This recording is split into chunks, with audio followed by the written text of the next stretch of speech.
This hourly segment is brought to you by Health Quest Radio with Dr. David Kolbaba. Saturday mornings at 11. Visit healthquestradio.com.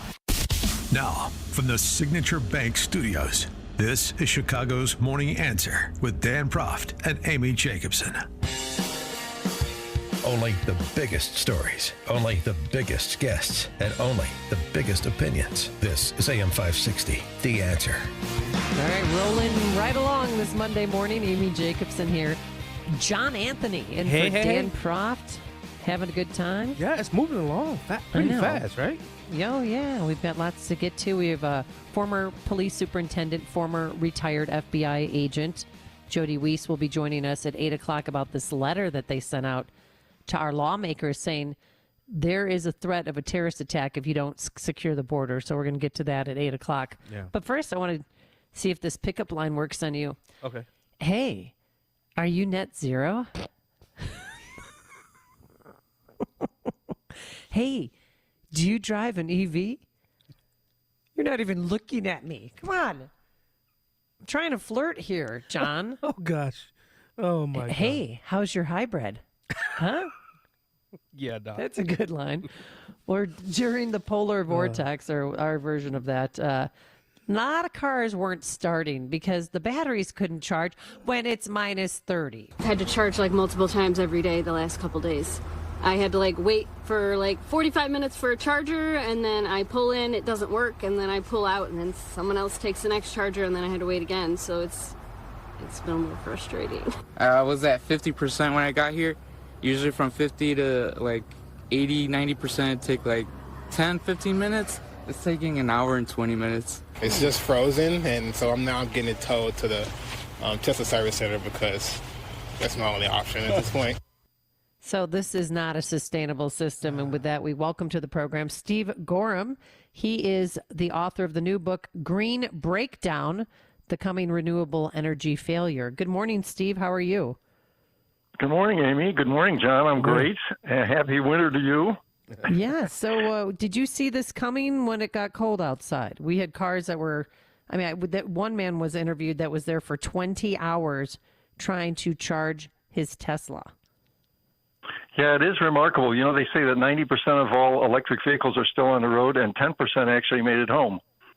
But, this is when you get down to about 10 degrees Fahrenheit, literally, EVs will not charge. And a little bit of a problem. And so it's a big black eye for electric vehicles, of course. And EVs have hit a speed bump this last year. The demand is down, and the price of used electric vehicles dropped 30% last year. And we have some folks like Hertz Rental, who is selling back a third of their EVs to Tesla. They committed to buy 100,000 from Tesla. And I think, they say it's the problem with the maintenance and collisions and that sort of thing, but I think a lot of folks just don't want to rent them. I hear all these stories about people that get rentals that are undercharged, and then they have to drive a long distance and they can't get there, and people just don't want to put up with it. So EVs are penetrating world markets. They are going to continue to do so. And if you can charge at home and drive to a short distance to work, they're pretty good. But if you live in cold weather, or if you're in an apartment, you got to take your charging cable and stretch it across a public walkway. That doesn't work very well. Right. So it's going to be a mix. But the idea that government's all out to force us to buy EVs to stop the oceans from rising, that's the thing that's really crazy.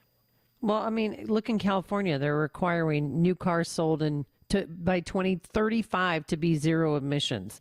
So how can they make that work? Are they just going to stop selling gas in California? And what if you drive to California to visit someone?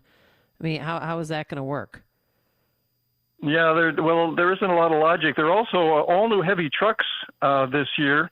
There's a thing called the Advanced Clean Fleets Regulation, and all new heavy trucks in certain categories have to be zero emissions vehicles effective January 1st. Now, they're kind of relaxing that a little bit, but that is just loony. To get to net zero, we have to have coercion because people aren't going to go and do it themselves. And so we have states and federal governments and cities trying to force everybody to go to net zero. We also have a bunch of problems with gas stoves. As I think you know, the city of Chicago is considering a ban on all new gas appliances in new construction, which would really be bad for the citizens of Chicago. Higher costs, and they're not going to do very well in cold weather either. Well, it still needs to be heard and voted on by Chicago City Council, but, the switch would ban items, such as gas stoves and other heating devices in the new buildings. And our mayor said it's going to improve the lives of many. Ready? Quote, "It's one of the most important policies we can pursue here in Chicago." Oh, really? To reduce our climate change impact, and it's focused on new buildings. This ordinance will improve safety and comfort for all. So what does that mean? You have to have an electric heater, an electric dryer, an electric stove? Yeah, it's pretty amazing. My grandfather in the 1950s had a coal furnace in his basement, and many people did. And when it snowed in Chicago in those days, after about 4 or 5 days, there would be a film of black dust on all the snow from all the coal furnaces. And the young folks probably don't know what spring cleaning was for. Literally, people would wash the inside of all of their walls to take off the coal dust in the spring. But now we have gas, and when you put a gas furnace in a home versus either coal or wood, you reduce the particulates by about a factor of 1,000. So the environmentalists have it exactly wrong. The one fuel source that has done the most to reduce indoor and outdoor pollution globally in the last 50, 60 years has been natural gas. Yeah. It's not wind and solar. But nevertheless, the climatism, the fear of man-made warming is driving everybody to do kind of crazy things. And that's what Green Breakdown is about. And, Steve, I think Oak Park has already introduced that ordinance in Oak Park as it relates to electric lines being built in new construction. So it's unfortunate.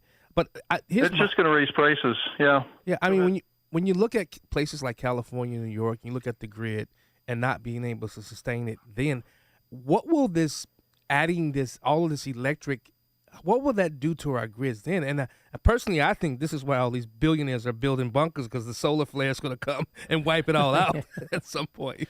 But, I mean, what is this going to do to our grid? Yeah, that is one of the problems with the energy transition. Grid reliability is declining.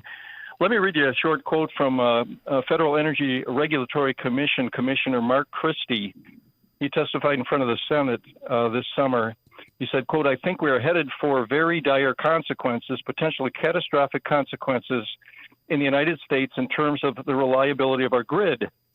And he went on to say that we're closing coal-fired power and in some cases natural gas too fast. And these are the things that keep the lights on. And we have had some big blackouts in California and Texas and Oklahoma. They didn't have them this fall, but Texas issued 11 electricity shortage alerts in August and September, and said basically don't run your air conditioner, don't wash clothes, don't plug in your EV. Yeah. I mean, that's not the way our system ought to work. And it's because we're trying to make a transition to intermittent wind and solar. Again, another big problem with getting to net zero. Right. You know, when I was in the legislative body, I sat on the energy committee here in Illinois, so I'm very familiar. I had 3 nuclear power plants in my district. I had plastic. I had, you name it. I have natural gas. I had it all in my district. It's one of the largest footprints of energy. What do you think is going to happen as it relates to nuclear power in the future? I know Illinois just signed a bill that will allow us to even begin to talk about building new plants. But where does nuclear power fall in the power structure? Yeah, actually, the Chicago area is one of the few areas of the country that probably is not at risk of blackouts. We have very good power because we have a pretty high percentage of nuclear. And there's some other areas like Washington where they use a lot of hydropower, but other areas that don't are going to have some problems. Nuclear is good; it's very low emissions, but it does have a cost problem right now. The recent plants that went into Georgia cost $30 billion for 2 big plants. They're very expensive. We really need cost breakthroughs in nuclear. And part of the issue is all the regulations that they put in place for nuclear power. But right now, gas is much, much cheaper, natural gas, than nuclear. So we need some breakthroughs. We need either small modular plants to be successful or molten salt reactors, those sorts of things. But if we can do that, then nuclear should play a bigger role in the future. Yeah. Now, the big thing now and the hip thing to do is to be a vegan or vegetarian. What is the benefit of having a meatless diet? You're right. The United Nations and others say that 18% of global carbon dioxide emissions come from agriculture. Things like dairy cows that emit methane from both the nose end and the tail end. And so the United Nations wants us to eat insects. Oh, yeah. Oh, that's right. That works. Because they're lower emissions and that sort of thing. So I'm thinking about writing a cookbook, the next one, 101 ways climate-saving dishes, and we'll put cricket casserole on the cover. Ugh. But yeah, there's a million things. In Green Breakdown, I have all kinds of color. It's a color book, a lot of sidebars. There was an article published in the New York Times where somebody said to stop global warming, we should all mate with short people.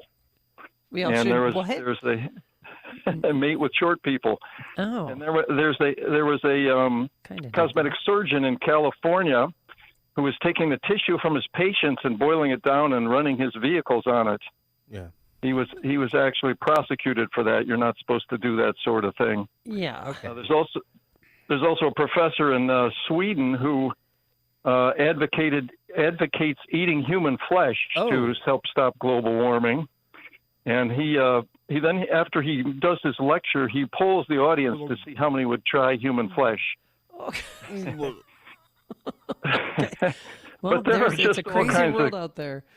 There are a lot of crazy things going on. Steve, right. Steve, what happens? What happens if a lot of these energy companies, especially solar and things of that nature, what happens to these companies if they lose their subsidies? Because when you look at it, I mean, I don't take it seriously until they're able to operate on their own and not feed off the government. You know what Sean Thompson would say. I don't use that type of language. But what happens if these companies start losing their government subsidies? Do they fall? Well, you're right. We have vast amounts of money, especially from the federal government, going into all these programs. Back during the Obama years, we were spending about $15 billion a year on subsidies for renewables. That went down to $8 billion during President Trump. Now it's up over $20 billion a year, and the Inflation Reduction Act is pushing that up to $40 or $50 billion a year. Jeez. And we have whole industries that are literally being created on government subsidies. This hydrogen fuel thing is entirely a government subsidy. It doesn't make economic sense any other way. We have a battle going on in Illinois and South Dakota and in Iowa over carbon dioxide capture pipelines. Nobody would build those things if it wasn't for massive amounts of money from the government. So this stuff has no economic sense. It's all based on the theory of man-made warming. And it is going to come crashing down. Yeah. Why are you laughing, John Anthony? I got a question for that. I saw it on YouTube. You gotta hurry Steve, up. Do bugs fart? Could they be leading to the global warming? Well, cockroaches and many other insects emit vast amounts of methane too. So yeah, John. We need to get rid of them to save the planet. Thanks, Paul. Okay. All right. Thank you so much, Steve Goreham. The book is Green Breakdown, The Coming Renewable Energy Failure. Thank you so much for enlightening us today. We appreciate it. Thank you, Amy and John. Thank you. Thank you. And he joined us on our turnkey.pro answer line. This is Chicago's Morning Answer. Your show keeps me alive during the week. There's nobody I'd rather listen to between 5 and 9 in the morning than you guys. On AM 560, The Answer.